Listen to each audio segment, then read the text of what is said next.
Halo, hari ini kita akan belajar mengenai hitungan cermin cembung. Tapi sebelumnya buat yang masih bingung bedanya cermin cekung sama cermin cembung, lihat dulu yang bagian ini ya. Ini loh cermin cembung yang kayak gini. Dia bisa menghasilkan bayangan yang maya tegak diperbesar kayak gini. Kalau cermin cembung ya kayak gini aja. Pernah lihat kan? Nah, kalau kita ngomongin bentuknya, cermin cekung itu melengkung ke belakang. Jadi ini tuh ke dalam gitu ya. Kalau cermin cembung ini justru tengahnya itu lebih gendut gitu ya. Ya kayak itu loh, ibu-ibu yang lagi mau punya anak gitu. Seperti ini kurang lebih ya. Letak fokus. Nah, kalau cermin cekung fokusnya itu di depan cermin. Kalau di cermin cembung itu ada di dalam cermin atau di belakang cermin. Nilai fokusnya kalau cermin cekung itu positif, kalau cermin cembung itu negatif. Sifat bayangan ini yang paling menarik. Kalau cermin cekung itu ya macem-macem, bisa maya, bisa nyata, tergantung letak bendanya. Tapi kalau cermin cembung hanya satu macam, yaitu maya tegak diperkecil aja. Oke, sudah tahu, kita langsung ke model soalnya ya. Oke, soal yang biasa ini. Sebuah benda tingginya 12 cm diletakkan pada jarak 24 cm di depan sebuah cermin cembung yang jarak fokusnya 8 cm. Tentukanlah tinggi bayangannya. Di cermin cembung letak benda itu nggak penting. Berbeda halnya kalau kita belajar cermin cekung, letak benda itu ruang 1, ruang 2, ruang 3 itu penting. Oke, kita langsung tulis saja diketahuinya. Tinggi benda 12, jarak benda 24, fokusnya 8. Tipsnya apa? Jangan lupa, karena fokusnya ada di dalam cermin, maka kita kasih tanda negatif di sini.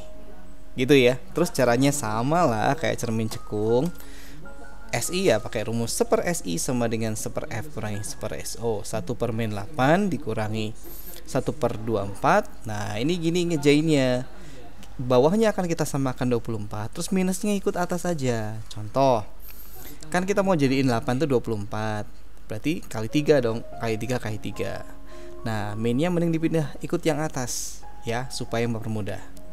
Jadi min 1/8 tuh nilainya sama dengan min 3/24 kan, dikurangi 1/24. Nah, kalau udah sama penyebutnya tinggal dikurangi utang 3, utang lagi 1, utangnya tinggal 4 ya. Nah, terus kenapa bisa gini dibalik? Kalau 1/SI adalah min 4/24, kalau SI nya ya 24/min 4. Tinggal dibalik kok posisinya. Ini disatuin jadi min 4 kan. 24 dibagi 4 adalah 6, tandanya negatif. Nah, tanda negatif ini juga bisa diartikan benda ini akan maya dan tegak. Tentukanlah tinggi bayangan, berarti harus cari perbesaran juga, di mana perbesaran adalah nilai mutlak dari SI bagi SO. Artinya apa? Min 6, udah gak usah tulis minnya, langsung aja kayak gini. 6 dari SI, SO nya 24. 6 bagi 24 masing-masing dibagi 6, 1, ini 4. Jadi 1/4 kali semula atau menjadi lebih kecil dari bendanya. Tinggi bayangan seperti yang sebelumnya, M dikali HO ya. Jadi 1/4 kali 12 cm berarti 3 cm. Oke. Gimana kalau sekarang jarak fokusnya itu juga pecahan? Kan ini fokusnya 8. Kita bikin soal yang fokusnya pecahan ya. Sebuah benda yang panjangnya 20 mm. Ya, kalau panjang ini sama dengan tinggi ya. Kalau panjang itu kan ke atas, tinggi itu berarti kan ke samping. Panjang itu ke samping gitu. Di sini 20 mm nggak usah dipikirin satuannya. Diletakkan pada jarak 10 cm di depan sebuah cermin cembung yang jari-jari kelengkungannya 5 cm. Ini jari-jari kelengkungan ya, hati-hati nih. Oke, tinggi bendanya berarti 20 mm atau panjang benda sama. Diletakkan pada jarak 10 cm, berarti itu SO 10 cm. Sedangkan jari-jarinya itu, jari-jari itu kan kita bisa dapatkan fokus gitu. Fokus sama dengan jari-jari bagi 2 kan, berarti min 5/2. Mau dijadiin desimal juga monggo, gak masalah. Oke, seperti ini jawabnya. Letak bayangannya pakai rumus yang sama, 1/SI sama dengan 1/F kurangi 1/SO. Nah, bedanya di sini 1/min 5/2 dikurangi 1/10. Pak bingung pak, kayak ginian gak ngerti. Tenang, kalau 1 dibagi ini itu artinya tinggal dibalik kok, jadi 2/5. nilainya tetap negatif karena positif dibagi negatif tetap nilainya negatif. Nah negatif ikut yang atas aja biar nggak pusing. Jadi min 2/5 kurangi 1/10. Dari sini tinggal ini jadiin penyebutnya 10 kan, ini kali 2 ini kali 2. Jadi min 4/10.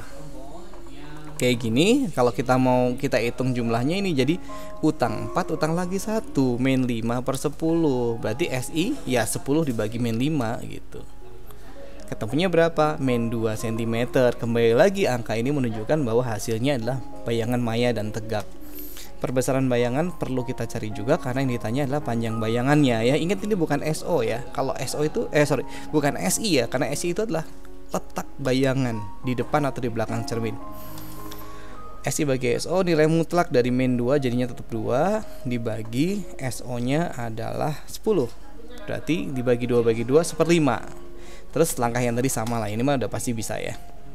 Nah satuannya dimasukin aja, ketahuan kok 1/5 kali 20 mm itu 4 mm. Nah saya masih punya satu lagi soal.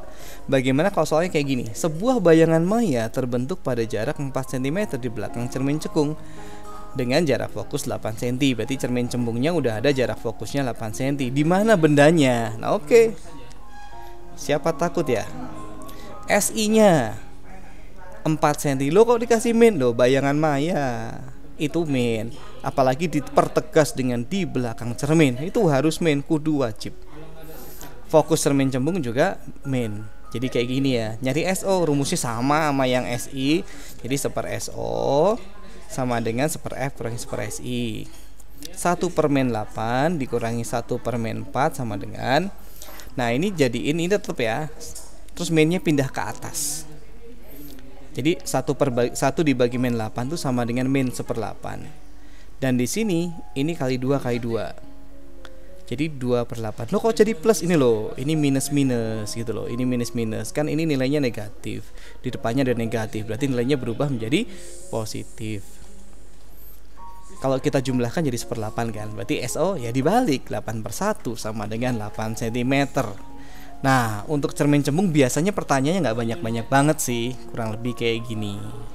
Oke, sekian pelajaran hari ini. Sampai ketemu di pelajaran berikutnya.